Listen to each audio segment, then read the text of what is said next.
দীঘা মানুষ বহুবার গেছে, এখনও যাই। কেন যাই তোমরা কি জানো? নিশ্চয়ই তোমাদের কাছে উত্তরটা নেই। চলো আজকে দীঘার আর একটা নতুন সাইট সিনের ভিডিও তোমাদের সঙ্গে শেয়ার করি, আর কিভাবে কি কাটালাম, কিভাবে পুজো দিলাম সেটা তোমাদের সঙ্গে শেয়ার করি। এটা হচ্ছে বাবা চন্দনেশ্বরের মন্দির, অ্যাকচুয়ালি এটা শিব মন্দির। তো এটা হচ্ছে ফ্রন্ট গেট। এখানে তোমরা যত টাকা দিয়ে ভগবানকে পুজো দিতে চাও সেই অনুযায়ী তোমরা একটা মানে পুজোর জন্য সামগ্রী দান করে তোমরা কেটে নিতে পারো। এবার তোমরা মানে ওটা মিনিমাম লাগবেই, ঠিক আছে?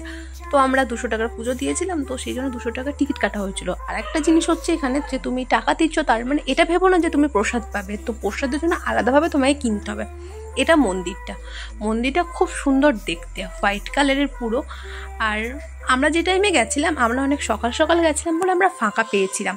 তোমরা যদি দুপুর দিকে যাও তাহলে মেবি ভিড় হতেও পারে, আই ডোন্ট নো।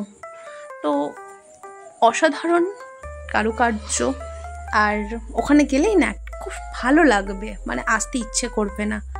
তো আমরা এখানে পুজো দিয়েছিলাম, আর এখানে আমরা পুজো দিয়েছিলাম। পুজো দেওয়ার জন্য প্রচুর একটা লাইন পড়েছিল, সে তোমরা দেখতে পাবে কিভাবে আমরা পুজো দিয়েছিলাম বা কি করেছিলাম। এখানে আমরা প্রথমে লাইনে যাচ্ছি মন্দিরের ভেতর। তো মন্দিরের ভেতর ক্যামেরা অ্যালাউ আছে, সো কোনো চাপ নেই, তোমরা গিয়ে ভিডিও করতেই পারো। কিন্তু ভিডিও করার মতো সিচুয়েশান ছিল না ওখানে। তো যেহেতু পুজো দিয়েছিলাম তাই ভিডিওটাকে অফ করতে হয়েছিল। যতটা ক্লিপ নেওয়া গেছে তাই তোমাদের সাথে শেয়ার করছি। তো ওই টাইমটাই ঠাকুরকে মানে শিবকে তখন খুব সুন্দর করে একটা ফুলের সাজানো হয়েছিল। বাট আর একটা কথা তোমাদের না বললেই নয়, এখানকার পান্ডাগুলো থেকে একটু সাবধান।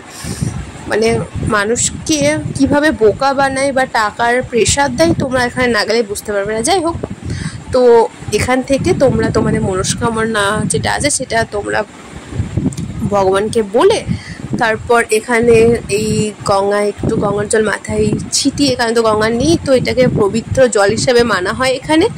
তো এটা মানে প্রচুর বড় একটা জায়গা বলতে পারো।